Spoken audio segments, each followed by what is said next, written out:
তবে যাদের তোলা হচ্ছে এদের নিশ্চয়ই সরকার পুনর্বাসনের কথা ভাববে, এইটুকু আশা রাখি।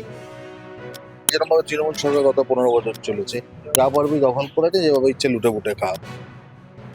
বামপন্থীরা যেটা নিয়ে বিরোধিতা করবে সে বা লাফাবে, যদি দেশের বা দেশের মানুষের ভালো হয় তখন সেক্ষেত্রে ওরা বিরোধিতা করবেই, এটাই ওদের ধর্ম। ফেডারেশন না, এটা সরকারের তরফ থেকে একটা কমিটি হয়েছে যারা ওপর থেকে ইন্ডাস্ট্রিটা দেখাশোনা করবে। অনন্যা বন্দ্যোপাধ্যায় রাজনৈতিক ভাবে কাউন্সিলর হওয়ার আগে উনি খুব একটা কাজ করেননি। নমস্কার, আজকে খবরে আপনাদের সকলকে স্বাগত। আপনাদের সঙ্গে রয়েছে আমি মঞ্জুমা। বর্তমানে কিন্তু বাংলায় পালা বদল ঘটেছে, যার জন্য অনেক চর্চিত বিষয় কিন্তু উঠে এসে, তার মধ্যে অন্যতম টলিউড ইন্ডাস্ট্রি। সেখানেও কিন্তু বিভিন্ন বিষয় নিয়ে চর্চা তুঙ্গে উঠেছে।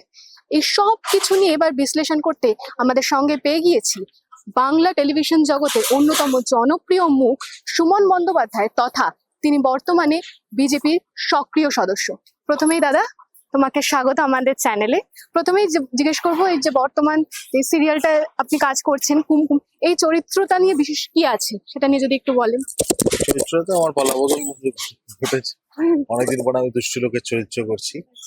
আর বিজেপিতে এই মুহূর্তে আমি বিজেপির কালচারাল ইনচার্জ রাজ্যের। পালা বদলের আনন্দ উপভোগ করছি, দায়িত্ব পালন করছি, করার চেষ্টা করছি আমরা সমস্ত কর্মীরা। আচ্ছা, তুমি 2005 সালে এই ইন্ডাস্ট্রিতে কাজ করা শুরু করেছো, তারপর এখন না না, আমি কাজ করা শুরু করেছি 97 সালে। আচ্ছা, তো তারপরে আজকে 2026, এই পুরো সময়তে কি কি পরিবর্তন ঘটেছে ইন্ডাস্ট্রির কাজকর্মের বিষয়? অনেক আধুনিকরণ হয়েছে সব মিলিয়ে। পরিবর্তন তো অনেক হয়েছে, মানে টেকনিক্যালি টেকনোলজিক্যালি, কাজের পদ্ধতি, অভিনয়ের প্যাটার্ন, ডিরেকশনের প্যাটার্ন, সেট, এডিটিং, সব জায়গায় পরিবর্তন।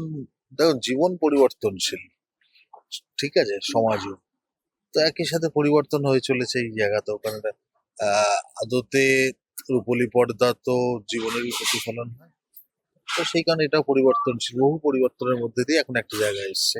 এটাও পরিবর্তন হবে খুব শিগগিরই। এই পরিবর্তনের সঙ্গে মানিয়ে নেওয়াটাই জীবন। আচ্ছা, মানে কতটা এতে সুবিধা হয়েছে, কতটা আরো ক্ষতি হয়েছে ইন্ডাস্ট্রি, কি মনে হয়? দেখুন, এক হচ্ছে যে দেখুন, সুবিধার জন্যই তো পরিবর্তন হয়। আগে টিউবওয়েল টিপে জল তুলতে হতো, এখন পাম্পে জল উঠে আসছে। তো হয়তো শারীরিক পরিশ্রম, আগে আমাদের এসি মেকআপ রুম ছিল না, এসি ফ্লোর ছিল না, এখন সেগুলো হয়েছে, ঠিক আছে। কিন্তু আবার সাথে সাথে যেটা হয় সেটা হচ্ছে যে কাজের পদ্ধতির সঙ্গে নিজেকে যদি আপ টু ডেট না করে রাখা যায় তাহলে পিছিয়ে পড়তে হয়। আচ্ছা, তা এখন কি মনে হয় নতুন প্রজন্ম কি স্বচ্ছভাবে সুযোগ পাচ্ছে এখানে কাজ করার, মানে টলিউড ইন্ডাস্ট্রিতে বর্তমানে দাঁড়িয়ে? দেখুন, এটা এমন একটা ইন্ডাস্ট্রি না, মানে সেটা এক একজন এক এক রকম ভাবে বলে। আমি যেটা বলি, মিঠুন দা ইন্টারভিউতে বলেছিলেন যে আহ, অভিনেতা হতে গেলে ট্যালেন্ট যতই থাক, পরিশ্রম যতই থাক, সবচেয়ে বেশি যেটার প্রয়োজন হয় সেটা হচ্ছে লাক। ঠিক, কারণ আমার থেকে অনেক গুণী অভিনেতারা রয়েছেন যারা সে অর্থে আমার মতো এত সুযোগ হয়তো পাননি, পেলে হয়তো তারা আমার থেকেও ভালো পারফর্ম করতেন। তো ভগবানের আশীর্বাদে, মানুষের আশীর্বাদে আহ, আমার ভাগ্য সাথ দিয়েছে, আমি সুযোগ পেয়েছি, আমি পারফর্ম করেছি। আচ্ছা, এই পরিবর্তনের কথা বললে, বাংলায় পালাবদল ঘটেছে, একজন শিল্পী হিসেবে এবং বাংলার মানুষ হিসেবে কি কি পরিবর্তনের আশা করছে, কি কি উন্নতির আশা রাখছো? দেখুন, পরিবর্তন তো সকলেই চায় এবং পরিবর্তনটা ভালোর জন্যই চায়। একটা নতুন সরকার এসছে যার সদ্য এখনো 2 মাস বয়স হয়নি, তো এক্সপেকটেশন অবশ্যই রয়েছে এবং আশা করা যায় সেই মতো পারফরমেন্সও হবে সরকারের। আমরা একটা স্বচ্ছ ইন্ডাস্ট্রি চাইছি, যেখানে কোনো রাজনৈতিক হস্তক্ষেপ থাকবে না, যেখানে কে কোন দল করে দেখে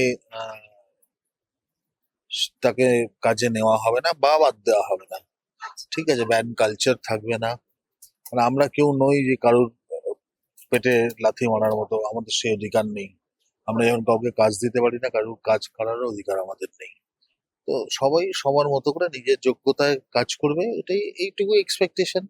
সেখানে কোনো রাজনৈতিক ইনভলভমেন্ট যদি থাকে তো সেই ক্ষেত্রে বিরোধিতা সবাই মিলে একসাথে আহ করবো, এটাই আশা রাখি।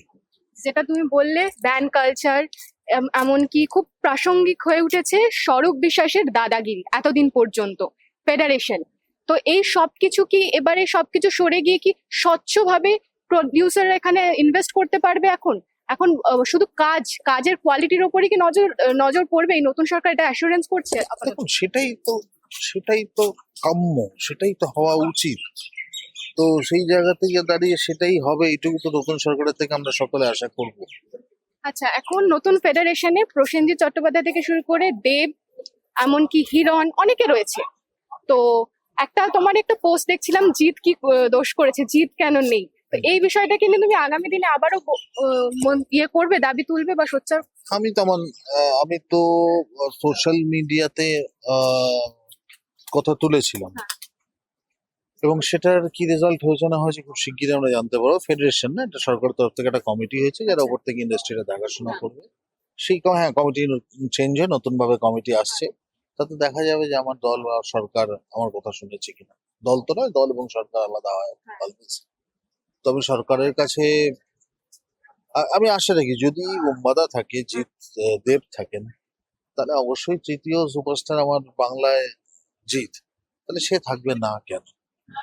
কারণ এখানে তো কোনো আহ, ব্যক্তি বা রাজনৈতিক রং দেখে হয়নি। এটা হয়েছে যাদের দেখতে মানুষ চান, মানুষ আসেন। তো বুম্বাদা বা দেবের পরে অবশ্যই জিতের নামটা আসে। আচ্ছা, এমনকি সম্প্রতি তৃণমূল কাউন্সিলর অনন্যা চ্যাটার্জির বিরুদ্ধে অনেক বিস্ফোরক অভিযোগ উঠেছে, সেই বিষয়ে মন্তব্য করছে। এগুলো কি কতটা কাম্য? উনি এখনো পর্যন্ত এই ইন্ডাস্ট্রির সদস্য হিসেবে কিন্তু পরিচিতি, কিছু কাজ করেছেন খুব বেশি না হলেও। তো সেই ক্ষেত্রে দেখে আপনার কলিগ হিসেবে আপনি কিভাবে দেখবেন ওটা? না না, অনন্যা বন্দ্যোপাধ্যায় আমার ইন্ডাস্ট্রিতে হ্যাঁ কাজ করেছে, তবে খুব বেশি কাজ উনি করেননি।